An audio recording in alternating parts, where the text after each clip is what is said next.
តែការបងប្អូនអរគ្នាថ្ងៃនេះផងដែរខ្ញុំមានរបស់លេងថ្មីទៀតហើយគ្នាយើងជាមួយនឹង DNA អញ្ចឹងណាប្រភេទបាញ់ជំនួយក្បាលតែសារលើកមុនគឺខ្ញុំបាន free ម្ដងហើយឥឡូវគឺខ្ញុំមក free ទៀតអញ្ចឹងណាគ្នាយើងហើយមានគ្នាយើងខ្លះគេគាត់ comment ថាអត់ស្អីចូលក្បាលឬក៏បាញ់ចូលខ្លួនអញ្ចឹងណាអានេះប្រភេទជំនួយអញ្ចឹងណាគ្នាយើងវាមិនមែនចូលក្បាលសុទ្ធទេតើយើងលើកដូចទឹកដៃទេអានេះអញ្ចឹងវាប្រភេទជំនួយផ្សេងបើគ្នាយើងចង់បានតែហើយគ្នាយើងទិញខ្ញុំមកគឺខ្ញុំមានលក់ប្រភេទ DNA សាហាវយកបដ ாய் អញ្ចឹងណាបាញ់ចូលក្បាលដូចម៉ូតហ្មងអា DNA ហ្នឹងអញ្ចឹងបើគ្នាយើងត្រូវការទិញគ្នាយើងកុំភ្លេចឆាតមកអាហ្នឹងគឺមានដាក់បានគ្រប់វឺសិនហ្នឹងគឺអកប់សេរីបដ ாய் គ្នាយើងនេះ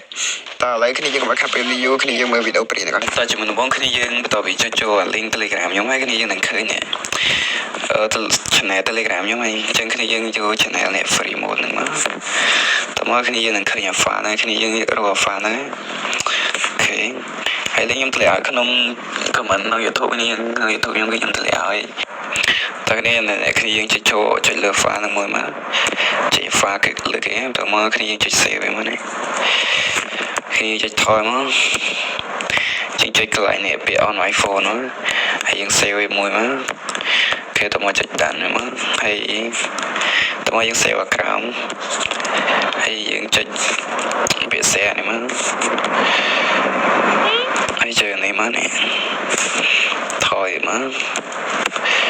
ចុចពាក្យ on my phone មកចុច save អូខេ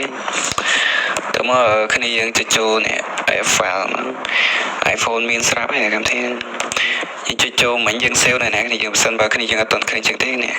តែយើងចុចកន្លែងនេះមកនេះមកយើង save ក្នុង on iPhone ចឹងយើងតែរកក្នុងពាក្យ on my phone មកហើយយើងចុចអានេះមុនមកហើយយើងចុចពាក្យ close មកហើយតមកយើងចុចនេះអូខេ setting ចូល profile ចុច install វិញមកចុច install ទៅមកនេះអូខេតទៅពីយើង install ហើយឥឡូវយើងចុចបាក់នេះទៀតហើយយើងចុចពាក្យ close ទៅមកហើយតមកយើងចុចទៅបាក់នេះហើយ install វាទៅមកហើយគ្នាយើងនឹងឃើញអ្នក DNA ពីរហ្នឹងឯង